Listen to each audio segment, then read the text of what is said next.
Good evening. Welcome to the 2021 ED Games Expo and to tonight's SBIR Women Entrepreneurs Got Game Showcase event. My name is Brandy Asher from the Small Business Administration. This evening, we're going to be talking with 4 incredible and inspiring education technology entrepreneurs. Our speakers will share stories about why and how they became entrepreneurs. They'll also talk about successful companies that they've built, the importance of winning a small business innovation research grant to conduct new research and development, and the role they're playing to engage and inspire girls in STEM around the country. Before we get started, I wanted to share some statistics to provide context for tonight's event. According to a recent US Census article, women are nearly half of the US workforce, but only 27% of STEM workers. In engineering, they occupy 15% of positions. And while we don't know the full impact of COVID on the careers of women, we have seen women leaving the workforce in higher numbers. We've also seen immense creativity and new opportunities emerge for women. At this year's ED Games Expo, one of more than 160 education learning games and technologies developed with grants from SBIR program and programs across the government, approximately half are either led by women entrepreneurs or have a woman scientist in a leading role, including software engineers, data scientists, and education researchers. As a woman and a UX designer working in technology, I'm excited about the accomplishments that the women during tonight's event and at the ED Games Expo have made. They're leading socially significant work to create the next generation of innovative educational technologies to support students and teachers. We have a great lineup tonight. We'll start off with some brief remarks from the SBA Administrator, Isabella Guzman. Next, we'll hear from Dr. Jennifer Shi, the Chief Scientist for the SBIR STTR program at the Small Business Administration, who'll provide background on the SBIR program. We thank the Administrator and Dr. Shi for joining us this important event to celebrate amazing women small business owners. During the main event, we'll hear from each of the 4 entrepreneurs about their founding story and about the current work their company is doing, including the role of SBIR program in supporting their work. We'll finish the evening with questions for the panelists and a group conversation. Thanks to everyone out there for watching. Now for some remarks from the SBA Administrator, Isabella Guzman. Thank you, Brandy, for that wonderful introduction and for your leadership and advocacy for women in STEM. I couldn't be more excited to be joining the SBIR Women Got Game Showcase event at the 2021 ED Games Expo. I have spent my life in the small business and innovative startup ecosystems. I've been extremely fortunate to work with and track so many amazing women entrepreneurs, break through barriers, and shatter glass ceilings to develop and scale their ideas and dreams. You'll hear from a few incredible women founders in a moment who use their skills and passions to help more girls and women find their paths in science, technology, engineering, and math so that they can take their great ideas and share them with the world. The SBA's Small Business Innovation Research Program, or SBIR, is here to do the same. We call it America's Seed Fund because our goal is to invest in innovative R&D that will commercialize to launch America's next generation of startups. Together with its university-based counterpart, Small Business Technology Transfer Program, or STTR, SBIR is the world's largest source of early-stage public finance. I'm proud that SBIR funding helped the 4 women here today innovate, create, and become role models for girls interested in STEM careers.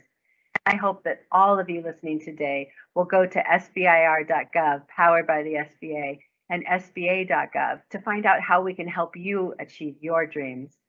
Thank you. Enjoy today's showcase and the expo. Now I'd like to turn it over to Jennifer Shi. She's the Chief Scientist and Program Manager for SBIR and will be sharing information on the background of SBIR. Thanks, Jennifer. Thanks, Brandy. And thank you for inviting me to open up this amazing panel here. I'm Jennifer Shi. I'm the Chief Scientist for the Small Business Innovation Research and Small Business Technology Transfer programs here at the Small Business Administration, where we help entrepreneurs start, grow, expand, and recover. So we are so excited that you're going to get to hear from 4 incredible entrepreneurs. Let me tell you a little bit about America's Seed Fund, that SBIR STTR program. So the essential basics is that there's $4 billion worth of funding for startups every single year that comes from across the entire federal government supporting research and development.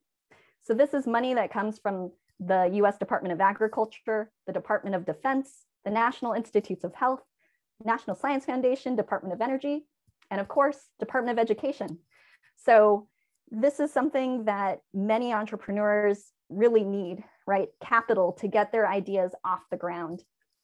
It also gives you the opportunity for direct follow-on potential with the federal government as a customer, just like with future engineers. The reason why, most companies care about this, of course, is the money. But let me tell you a little bit about why the federal government is actually investing in startups and small businesses. What we really want is for transformative ideas that are going to impact people. We want to meet our missions with high risk, high impact technologies that are going to help solve the world's wicked problems. So what we need is innovation from every American.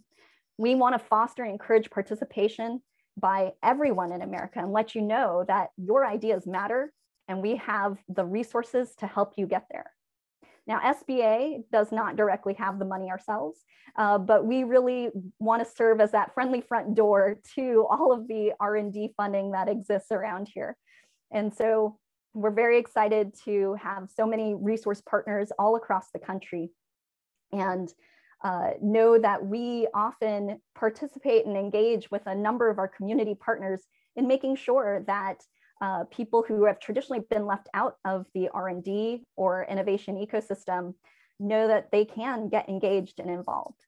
So with America's Seed Fund, this is America. And since we have 4 incredible female entrepreneurs here tonight, I did want to just highlight that recently we took a look at how many women-owned small businesses there were participating in the SBIR program. And there's about 13 to 15%. We would love there to be more. And so I hope that you are all as inspired as we are by these incredible success stories, the amazing journeys that they've taken to take their ideas to get to market and really just reach, have incredible reach and impact. So we hope this inspires you to also get your ideas out into the marketplace. Thanks. Thanks so much, Jennifer. Now we'll get started with presentations from each of the participants. First, I'd like to introduce Jessica Ochoa Hendrix. She's the CEO and co-founder of Killer Snails. Welcome, Jessica. Thank you so much. I am Jessica Ochoa Hendrix, and I'm so excited to be here with you to share a little bit about my career path and how we ended up as Killer Snails, creating games down to a science. First, I wanted to show you, have you ever seen a snail hunt a fish? So this is my co-founder, Dr. Mandy Holford's lab. And here, there's a cone snail buried under the sand. And here you can see a proboscis coming out, sniffing around, looking for food. And there's a little goby fish in the corner that you can see, just living its goby life, thinking its goby thoughts, until it's too late. And just like that, this fish is now paralyzed and can't go anywhere, while the mouth comes up and swallows this fish whole. As you can see it kind of slurping it down and then going back to peace. We'll stop watching this video there, although if you would like to watch more videos of cone snails, you definitely can online, and it's a wonderful thing to see. But the reason that we wanted to show you that is kind of how it all came together for me for a career path. I started off, I'm from Texas. I graduated from the University of Texas at Austin. And being from a very small town, the first thing I wanted to do was to move to the biggest city I could. So I came to New York, where I worked for The Economist for a few years and then Harvard Business Review. At that point, I'd been in marketing and I really wanted a change. So I went to Columbia Business School. And during my time at Columbia, I was fortunate enough to have the opportunity to intern first for an independent charter school, and then for the New York City Department of Education. and then for Uncommon Schools, which is a charter network. And I ended up working for Uncommon Schools for another about 4 years after that. During my time there, I have always, as you can imagine, been really interested in science. And so I went to this thing called the Secret Science Club, which is this icon in the middle. And at the Secret Science Club, that is where I saw the video that I just showed you. And that video was astonishing to me because it was showing me something I didn't know ever existed about these killer snails, which are so deadly that they can kill a human in under 2 minutes. And I met Mandy, who was doing work to create therapeutic drugs using that venom. And so we got to talking about how she became a scientist, and I wanted her to come and to speak to all of the students that I was working with. And she said that, I could, but, let's think bigger. Let's see, what can we do that would get even more kids excited on a larger scale about science and introduce them all to these ideas of being a scientist. And that's really what led to Killer Snails. We immediately after that, we applied for our I-Corps grant, which is the first kind of a National Science Foundation grant. And then from the I-Corps grant, we went on to the Small Business Innovation Research Grant, which funded BioDive. BioDive is a multimodal experiential learning curriculum supplement for middle schools, and it includes 3 separate pieces. There's individualized websites that we call the Digital Science Journal, which is where students are able to build models, develop hypotheses, test them, and change them. And there's the virtual reality, which is where they go out on adventures. They go on expeditions, just like scientists do. And then all of that data is being fed in real time into an educator dashboard, which lets teachers see exactly where the students are. It lets them see both their qualitative and quantitative answers, and it also lets them see where they are in virtual reality. And to give you a little bit of better sense of what I mean by that, I'll show you a quick video about that. So here they're in virtual reality, and they're noting the flora and fauna that they're seeing. And then here they're in their journal, and they're using this abiotic data to model what they expect they'll see when they go into virtual reality again. And here is the dashboard and the way that it looks for the educator. And then here are some of the other kinds of games that we've also made, including virtual reality, GeoForge and Scuba Adventure, as well as BioDive, augmented reality that we made with Google Expeditions, some tabletop games that we made, and some mobile apps. And the biggest defining thread that is in all of our games is that we always put students in the role of a scientist. So they're always doing what scientists do, because we really believe that you can't be what you can't see. And so by having you in this role, having you take on these the exact same kind of actions that scientists do, you see that not only is science really relatable, we're doing it all the time. And it's something that we can all aspire to do. Our company we started in 2016, and we've been very fortunate to have had raised significant funds, as well as had some sales, and we've been growing our BioDive users and running pilot tests in 27 states, and creating games with some fantastic partners. We've been fortunate to also have some of that noted in the press I was fortunate to give a TED Talk, and so did my partner, Mandy. She also gave one. We've been featured in a number of different kinds of press. And the thing that I would want all of you future entrepreneurs to take away is that this kind of option is available to anyone who is able to put in the kind of work and piloting and testing and really identifying the need that you see to grow the thing that you want to grow and believe in.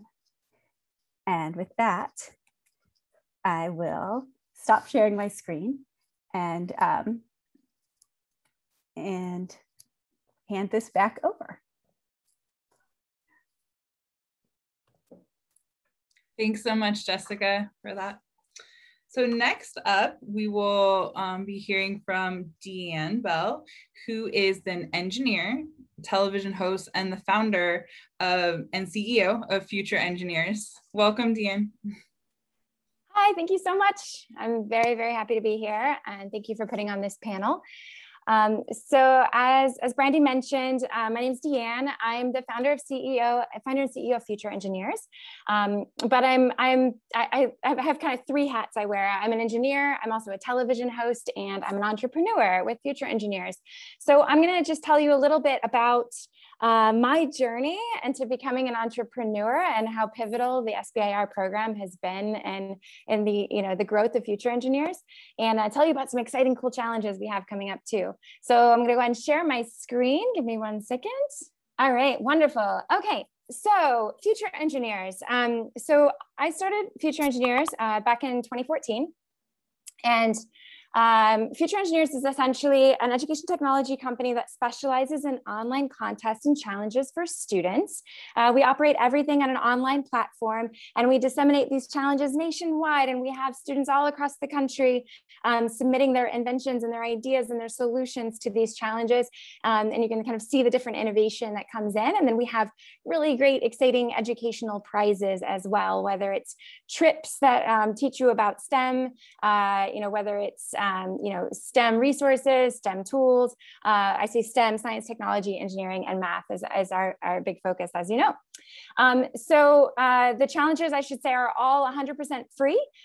So we're set up in a way that we offer the challenges free, and students can participate no cost and submit their entries and compete in our challenges.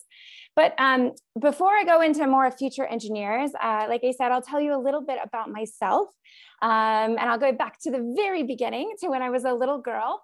I grew up in Florida, really close to where the space shuttle goes off. And I was always a curious little kid. I love to take things apart. At this age, I rarely put things back together. But then as I got older, I started putting things back together in new and different ways. I participated in these creative problem solving competitions, and I had a team of all girls. And, we wanted to build these crazy gadgets and contraptions. So we would go to the thrift store and we would get junk that was basically free, and we'd rip it apart and we'd salvage motors and we'd put it back together in different ways. So for example, we had like a hands-free hair washing machine where you can turn left and get shampoo, and musical instruments that spit out golf ball bubbles, and it's like a washing machine that's musical, and all these kinds of crazy things. And this picture here is actually from my motor collection from when I was a kid. And I'm going to zip through like a majority of my life, which is I went on to study engineering. I went on to work first in the aerospace industry, then in the software industry, and then became a television host specializing in shows about science and engineering. And in between these shows, I was working with like a local nonprofit to give back and to teach little engineering lessons with different schools in the Los Angeles area. And I kind of stumbled into being an entrepreneur. I just thought, how can I scale this? I would work with these corporations about inspiring, students with STEM. And then I was, working hands-on with teachers. And I thought, how can I scale this? And I just followed my passion. And I had this idea. And this idea I had was, I saw that NASA was sending a 3D printer to the International Space Station. And I thought, oh my goodness, wouldn't it be amazing if we had students all across the country designing 3D prints for this 3D printer that's going up to the International Space Station. And a crazy thing, I just followed my passion, and I like to say kind of like I cold called NASA. I reached out and I was like, I see you guys have this 3D printer going to space, and what would you guys think about possibly doing an activity with students to get them involved with 3D printing? And they didn't think I was crazy. They listened to me, and then I ended up roping in the American Society of Mechanical Engineers, and we brought together this whole great group and had a Space Act agreement and made this first challenge happen. And the winner of this very first challenge, that design became the very first student designed 3D print in space history. So up on the International Space Station. And so as we were developing this, I was like, wow, there's something really neat here. And it shouldn't be limited to just 3D printing and just space. How can we scale what we're doing and develop a platform that can do challenges of all kinds? And how can technology play a role in this? And that's where my journey with the SBIR program started, is Future Engineers applied for phase 1 SBIR funding to build a technology platform that could issue challenges of all different kinds. And through that funding, we were able to launch the platform that, if you go to futureengineers.org today, you'll see And through that platform, the very first large scale challenge we issued with that was NASA's Name the Rover contest. And we ended up issuing a national challenge for students to name the Perseverance rover. At the time it was nameless, but Alex here named it the Perseverance rover. And then also they named another student from the contest named the Ingenuity helicopter, which is on Mars now as well. So this momentum has kept going and we're so excited, and now we're issuing all kinds of challenges. As I mentioned, we started with 3D printing, and then during our R&D, we were doing, more like spaghetti towers and different things. And then we've gone into essay contests, and we have so many other contests on the horizon. And I'm really excited to share with you a challenge that just launched, I guess I should say soft launched. We're going to start accepting entries this fall. So if you're an educator out there and you want to engage your students in a new technology challenge, I'm going to show you a little glimpse of our brand new challenge, NASA's TechRise Student Challenge. You can go to futureengineers.org/NASA TechRise right now, and you can pre-register for this contest. And I'll show you a little video here to give you a little teaser of what this challenge is all about. Are you ready to build with NASA next year? NASA's launching a new technology challenge for schools. 6th to 12th grade students can either launch an experiment on a rocket or fly one on a balloon. What will you see? What will you change? What will you explore?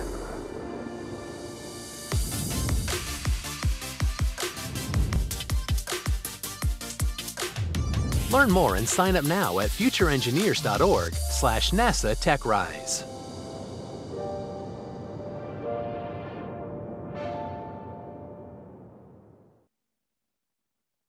So we're really honored.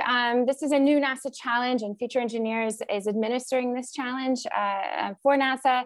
And we're really excited to be rolling this new challenge out, get students hands-on with developing flight experiments to launch on balloons, everything from climate to remote sensing to imagery, and also designing experiments to launch on suborbital rockets, where you're going to get at least 3 minutes of microgravity test time. So if you're interested in getting your classrooms involved, or if you know someone that might want to get involved, I encourage you to sign up. And that's about it for me. I know we're going to buzz on to the next person, but thank you again for having me here, and I look forward to answering some questions later. Thank you so much, Deanne. Next up, we have Kara Carpenter, who is the co-founder of Teachly. Welcome, Kara. So thank you so much. I'm really excited to be part of this amazing group of women coming together. So a little bit about sort of my story. Before starting Teachly, I taught for 7 years in both rural and urban low-income schools.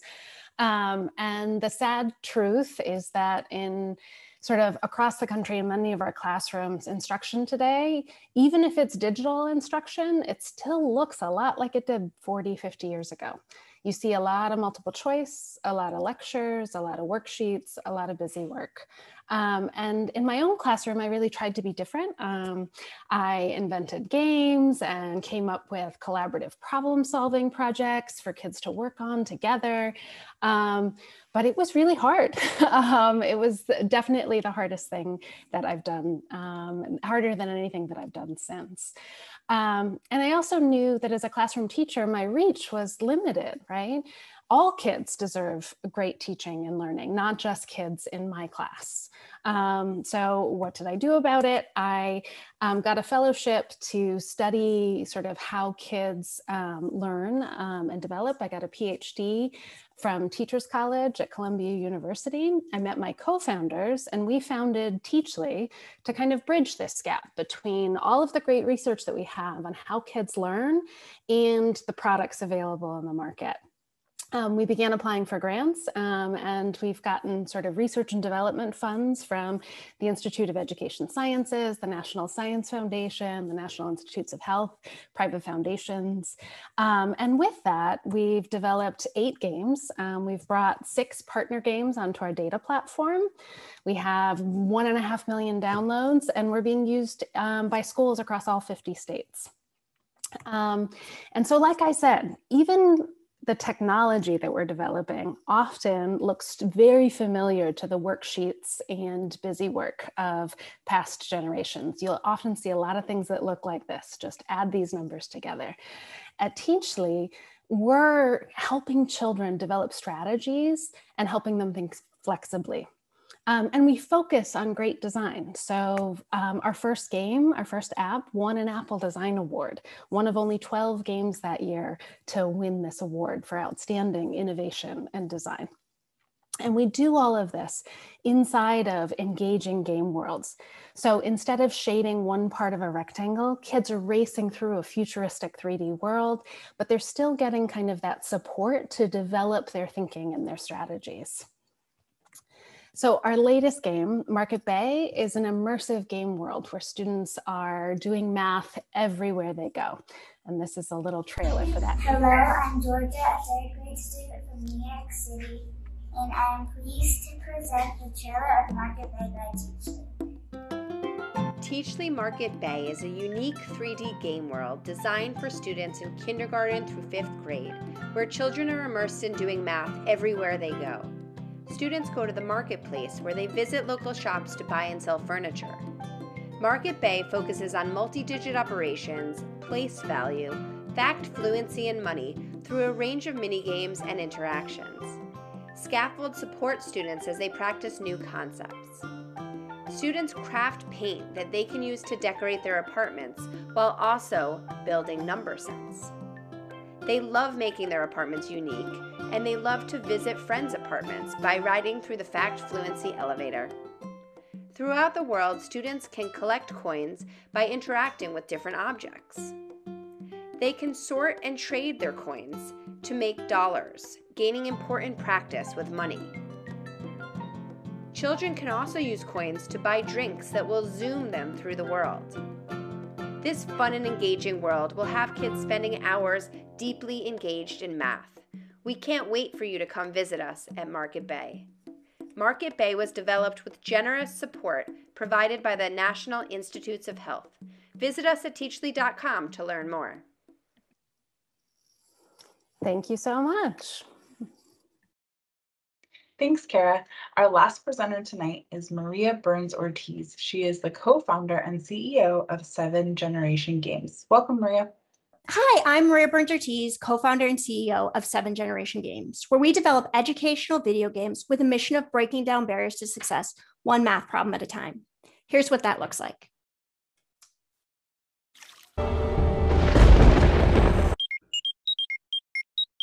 Welcome to the Mayan Empire. Bienvenidos al Imperio Maya.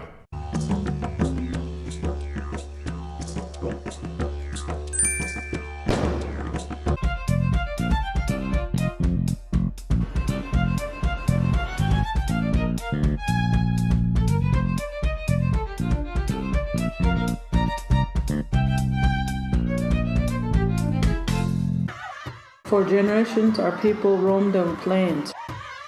Tiek chekaki hamime pchestola.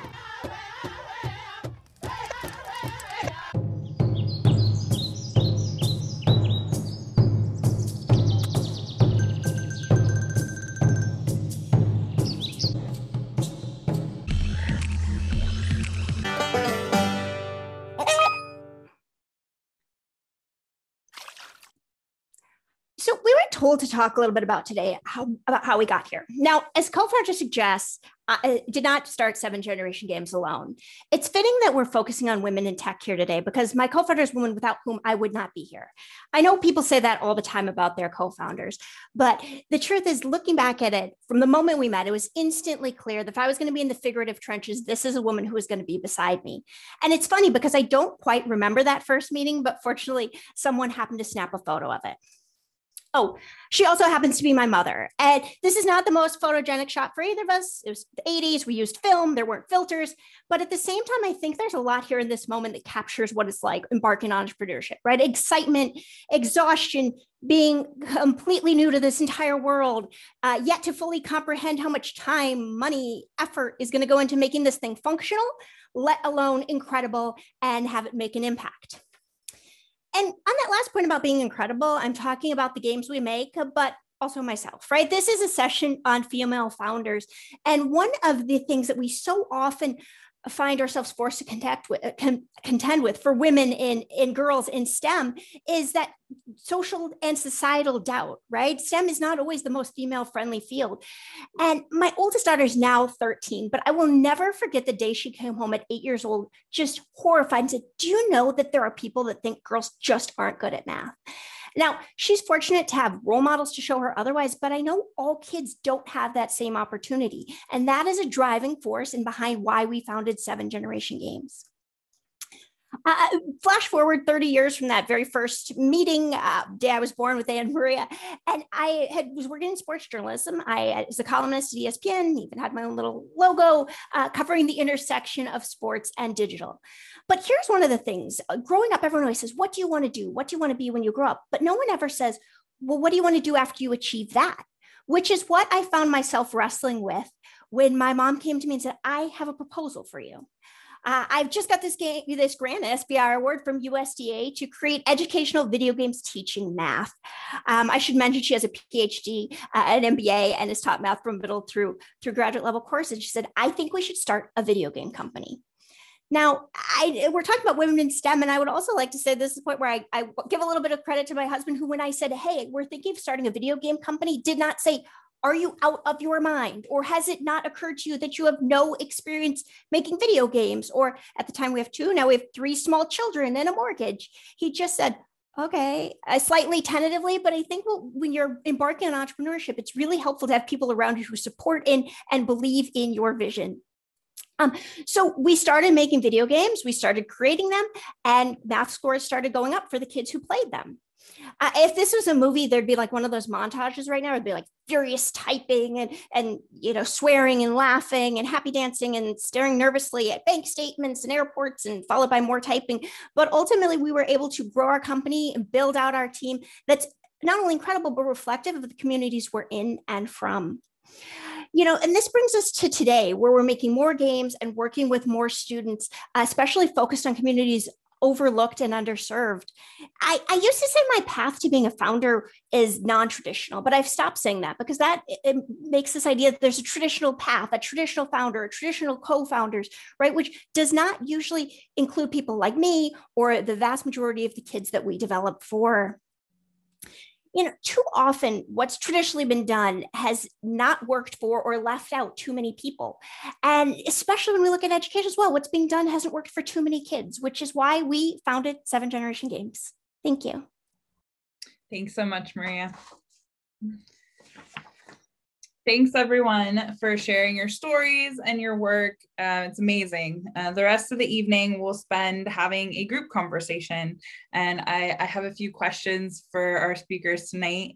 And so we'll open it up and ask some questions and just have a great conversation about women and girls in technology. So if everyone wants to turn their cameras back on, can all join together. Great.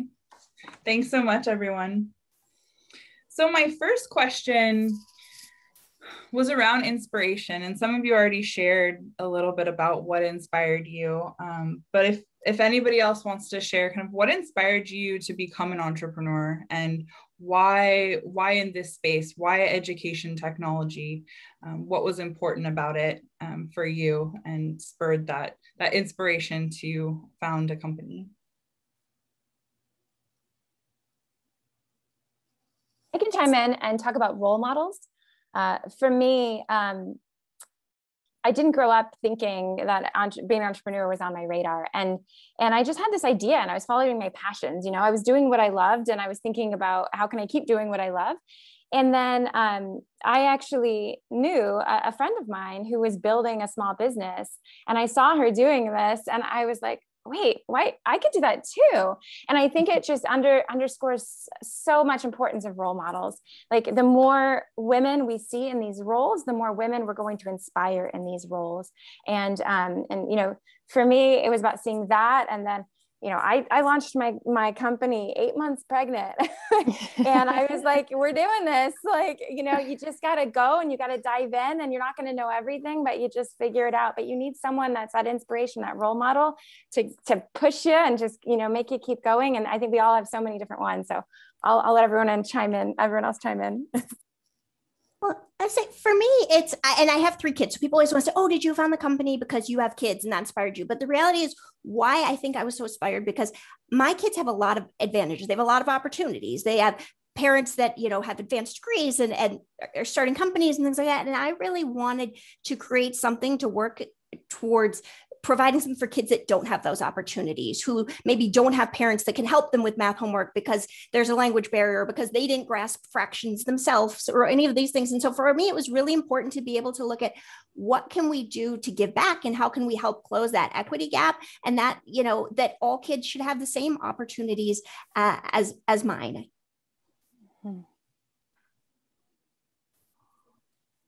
Yeah, another question I had for you all was what role does technology, and specifically educational technology, play in closing some of those gaps? Because, I hear and see that there's so much opportunity, but if we don't get the technology into the schools, like what role is it having in maybe increasing those gaps or decreasing them? What is that overall role of this technology, and what are you doing to make sure that people have equal access and you're getting your products into schools and in front of the teachers and the students that need them? Yeah, I think that's such an important point, but it's not just that technology is going to save that it's going to do anything to address the achievement gap. It has everything to do with just like instructional quality. There's differences in terms of the quality of the technology. A lot of the technology, I think as parents, like we've seen it this year, a lot of the stuff coming home is not good. It's, and it's definitely not going to engage students who are maybe a little already checked out, or students who are struggling. Like, how many times is it that you just get like X wrong answer, X wrong answer, X wrong answer, and there's no sort of support to help that struggling learner sort of develop further. We've had a partnership we have partnerships with a lot of schools, but one of the schools that we do most of our sort of really early testing with, we're like, okay, bring us your struggling learners, bring us the kids who are having trouble with what's happening, in the classroom. They're not getting it, and not because of any fault of theirs, but because we haven't figured out yet how to teach that kid. And so we're sort of constantly trying to figure out how to teach that kid and what does that kid need. And so I think it's really about sort of designing for those, designing for the kids that you want to serve and that you want to help. Mm-hmm. Yeah, and I would add on to that, that we are, we create things in virtual reality, but because we do want to be with the most students, we want to have the most access for as many people as possible. Our first product, we designed it for mobile phones using just Google Cardboard, and we also assumed that the students wouldn't all have their own phones. So we designed it so that, each virtual reality experience was only like 2 minutes, and that we built things into the journal that other students would be doing while they were waiting for their turn with the phone. And then, when the pandemic came and everyone was remote, we immediately ended up pivoting to doing web VR, because that way, all of these students were having some kind of device. We didn't make any assumptions they would have phones anymore, but as long as they had any kind of web-enabled device, it's a Chromebook or a tablet, anything, we put it on there so that they could continue to use that. And the kind of educational technology that we did see this year, completely agree with Kara that some of it was less good, but some of it was kind of amazing. The ability to sort of support and monitor and help students from the teacher's point of view, to be able to kind of see all of them, and the synchronous and asynchronous learning that took place this year. I hope that that's things that will continue in the future, so that students can continue to kind of build on the little bright patches that we had this year. Well, and I would just chime in too, because I think what we also learned is that, it's easy to ignore. And the gaps that exist when we're in classrooms, when we're at schools, because the vast majority of schools have internet, right? I mean, basically every school in the country. The issue then I think that COVID laid bare for us was the huge gap that still exists in rural communities, in urban homes, especially communities of color. And I think that's something that before a lot of ed tech companies didn't really think about or deal with because, hey, we're in these specific settings. And so I think that's something that going forward, hopefully people are more mindful of because it's easy to ignore problems until you see them every day. And for us, and we were funded by USDA. So we started with everything had to run offline. That was an important part of it. And then actually when the pandemic hit, we found everybody needed everything offline. So we started with like 40%, we end up with 85% in terms of making things work that way. And I do think that that's a big part of it too, is as we go back to classrooms, I hope we don't forget that still when these kids go home, when they're back at, trying to access this software, that gap still exists. And so that we're mindful of that going forward. I can just chime in on a very broad level when you think about education and technology, right? I mean, all of us are committed to developing products that improve like learning outcomes. But I mean, if you think about the technology piece of it, like it's just so incredibly important now for students to be fluent in technology, right? And it's one thing to say, oh, we should all be engineers, but just beyond that, just having a general fluency of the technology that's ever developing all around us, I think is such an important part of growing up in this society. So for me, the combination of combining education with technology just really resonates with my heart, and advocating for that level of fluency while learning and improving those education outcomes. Have any of you made changes to your strategies for the future, or what do you see as the future of your companies now that we've kind of experienced all these changes during COVID? What do you see for the future?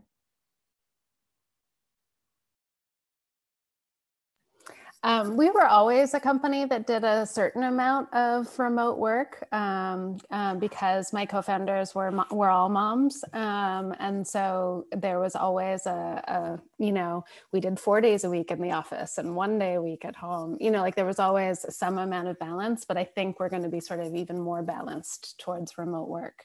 And sort of being open to team members, especially our developers and our artists, sort of being fully remote. Coding in some ways is interesting. It's like writing, and I think there is a certain amount of being, the open office space wasn't necessarily conducive to that. I mean, chaotic family home life is also tricky for that. But I think that there's going to be, for us personally, more balance kind of between those. Another thing that we learned is we learned piloting remotely this time because we still want to iteratively develop. And we did this year. And so we learned a lot about, how to plan in advance with a teacher and how we were going to have, one person who's just monitoring the dashboard. Sorry, that was really cute. And one person who was, answering all the questions, and somebody who's in the breakout room just in case there are things. And, we learned a lot about how to do that. And I think that we will take that forward in the future because traditionally we've done all of our development in and around New York City, but now we could develop with people in other states without much of a problem at this point.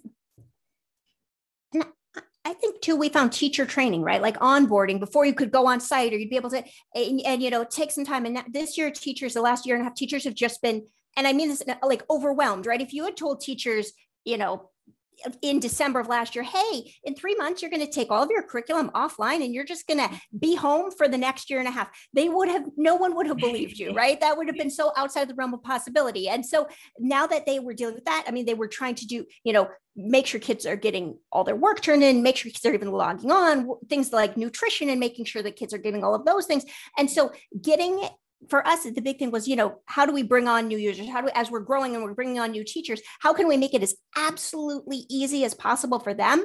And learning that what we thought was pretty easy, because we could have done that some stuff in person, making it even easier because, teachers are so busy. We didn't want to add one more thing to their plate, but try and be helpful of taking that off. And I think that really we know that, but having to live that every day and being something where you don't want to be the person where I've got all of these kids on Zoom, I'm doing this, I'm doing that.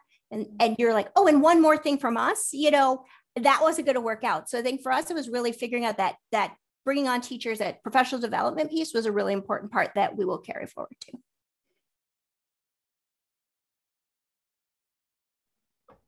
I just want to echo that as well. Approachable, accessible, and just valuing educator time, valuing student time. And so for us with COVID, it was, how can we put together challenges that are going to be the most useful, and how can we support educators during this time as much as possible?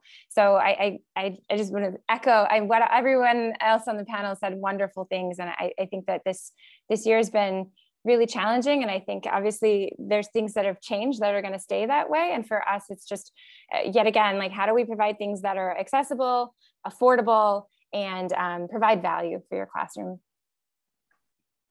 I think that's a great question too, the how do we provide all of those things? And I think women have both traditionally been put in that role of, being the ones to tend to people's needs and to recognize that human element of design and to bring that into technology, which is a huge strength. So I'm really curious how in your day-to-day, what's your process for bringing your customers in, for understanding teachers, for understanding the needs of students and the educational environment, and how do you go about making sure that the work you're doing is really connected and accessible?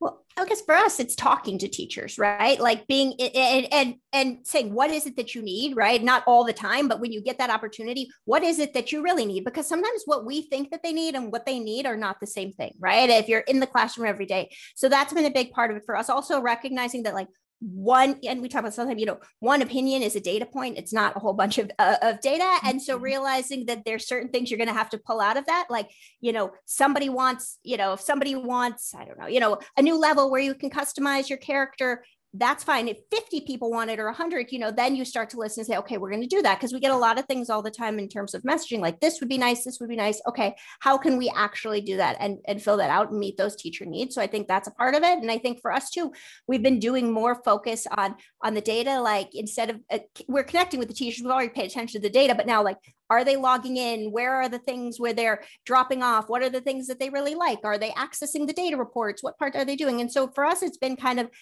realizing that when we get teachers, we're going to take advantage of that time and really that feedback, but then also what are other ways that we can be looking at everything we do to make sure that it is accessible. And if there's folks that aren't using it, what can we do to kind of make sure that it's not a barrier on our end, but also realizing, teachers have a lot going on. So maybe it's not personal either. Yeah, I would say in normal times, kind of my day-to-day of how I sort of incorporate sort of kids and teachers' voices. I am typically in schools 2 to 3 days a week, in after-school programs, going in during the day. And that's been a big shift this year, because we haven't found the exact right way to have that same experience of, like, looking over the shoulder of a kid as they're playing and grappling with something and seeing what they understand and what they don't. We found that that's been not as easy to replicate for kids. So for this past year, a lot of our focus has been on the teachers. So on the flip side, teachers have had a bit more flexibility, or we found have a little bit more flexibility in terms of remote meetings and being able to sort of connect with us in their sort of after school time, which is still at home, but and so we've done a lot of sort of focused work, teacher workshops and that sort of thing this year. And through those teachers, we're getting some feedback about what they're noticing about their kids. But I mean, I cannot wait to get back into being in classrooms and really observing kids closely. Because it's kind of creepy to try to do that online. But yeah, anyway. We did that with, we would have them share their screens and narrate their thoughts.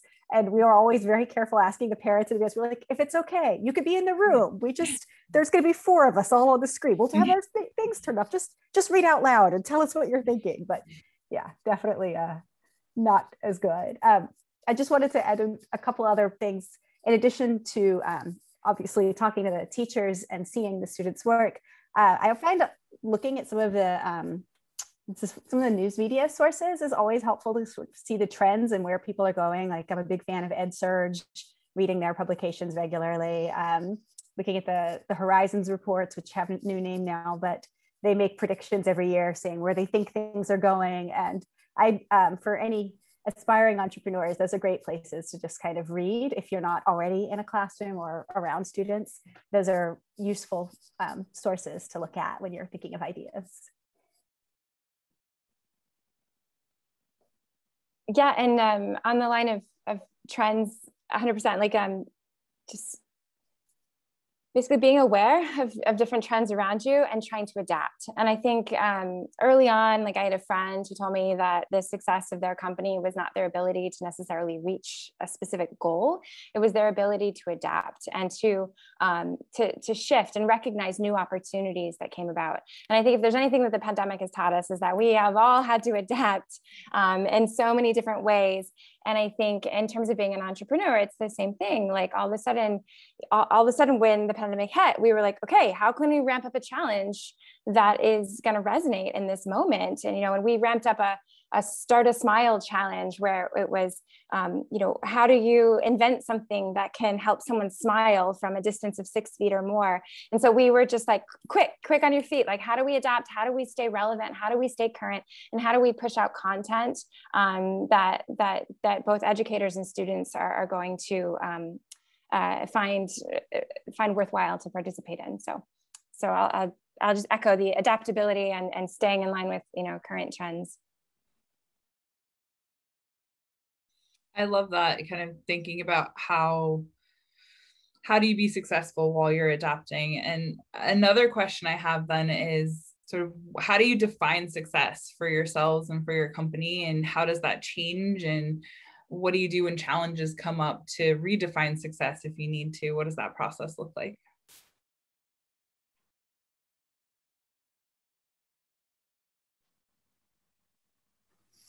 I would say that's another piece for us that's changed to some extent this year. Like not being able to sort of observe kids as closely has meant that like some of our ways of internalizing, oh, this is a great game, and those feelings that you get when you sort of introduce something and you see the kids and the next week or the next day when you're back and they're like, oh, do I get a chance to play again? That kind of excitement, we've been sort of one step separated from it this year. But I mean, success in a lot of ways is, like it's the winning new sort of school partners and bringing on new districts. It's also, getting sort of SBIR awards to do sort of further work and further development. And yeah, I would say that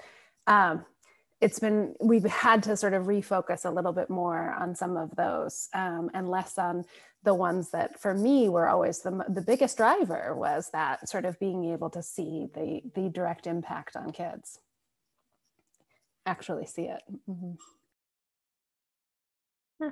I think for success for us this past year, it's just been hearing from teachers saying like, this was really helpful. We really needed this, because we knew that, I mean, like I said, the challenges were huge, and a lot of the communities we're in are low resource, kind of economically disadvantaged areas. And so we knew that the teachers were going to be struggling to make this work, to get kids online, to get kids completing their work, any of those things. And so for us, I think this last year, like we're talking about, things have changed as far as metrics or what we use to decide success and define success. And obviously improved math scores and better learning outcomes, all of those things are always going to be a core of what we're doing, because if what we're creating isn't actually improving anything, we're not part of a solution, right? But I think for us, it's understanding that at a time when things were completely chaotic and people and teachers and educators were doing incredible things, that we could be a small part of helping that, and to get that feedback from them to say, hey, this really did help us. This helped our kids. That was, I'd say, success for us this past year. We also like to build in little mini wins. Anytime we do test anything, we always have questions that we ask the kids and, post surveys about, did this help you see yourself as a scientist? And just being able to see from a pre to a post that that's moved, even though, it's just it's a tiny thing, but it's like a small win that you can build in every time you go into to test something. So we try and track those kinds of numbers as well. And we save quotes. That's another thing that we do to kind of cheer ourselves on. We will like save quotes from things that the students either said out loud or that they put on these sheets, and we'll send them around to each other sometimes, just as like come on, let's keep going. We're doing it. This kid was really excited. They said it was the first time they saw the ocean, even though it was just virtual reality, but they felt like they saw the ocean. So we try and maximize those as much as possible during this year. So we have just a few more minutes. Before I have one kind of final question, but before I ask you, is there anything else you'd like to share? Any questions you have for each other?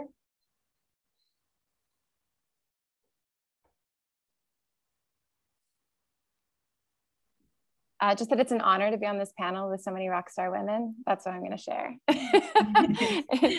My question really is, why are you all so awesome? Why are you all so awesome? More of this.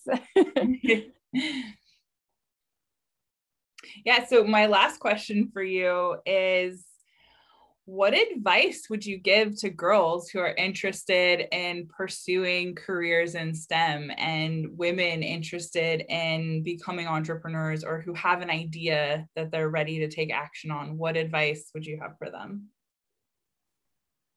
So I will say, and I guess obviously my co-founder / mother gave me really good advice at one point, and I was largely pregnant, and it wasn't quite about business, but everything ended up being that way, right? And I was very pregnant. I was having my daughter. I was like, I don't know if this is like, can I do this? Is this like the right time? Or there's something? And she said, there's never going to be a right time for anything, right? You're always going to be further along in your career, or you're always going to have more money, or you're always going to have this, you're always going to have that. Like there's always those benchmarks that are keep moving. So if you really want to do something, well, in that case, I was 9 months pregnant, so it wasn't choice.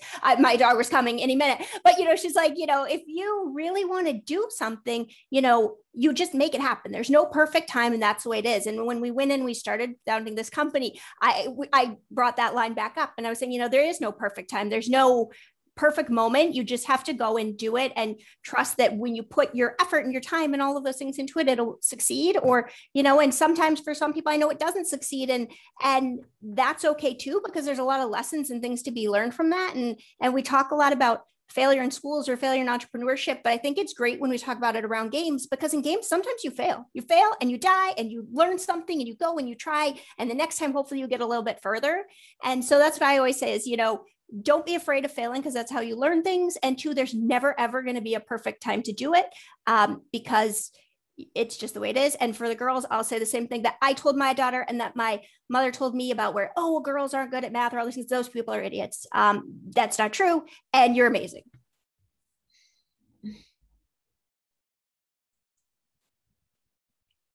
Yeah, that reminds me, in my sort of math classes, we would talk about sort of the importance of making mistakes and failing, and that if you're not making those mistakes, it means that you're actually not pushing yourself. Like you're doing things that are too easy for you if you're never making mistakes.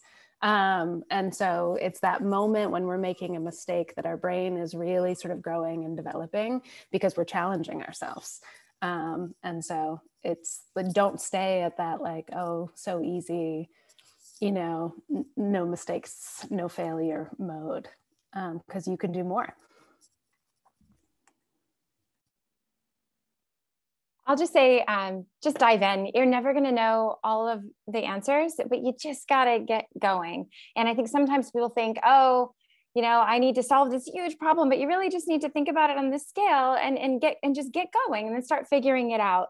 And, I think a big reason why I'm a huge engineering fangirl, obviously. I love engineering, but I think one of the beautiful things about it is that, you can use your creativity to hatch an idea on a napkin, but then have the know-how to ask the right questions, find the right answers, and turn that idea into reality. And that applies to developing technology, that applies to starting a business, that applies to like anything basically in your life. If you have that idea and you just know how to ask the right questions and find the right answers, you can build it. You can build it into whatever you want it to be.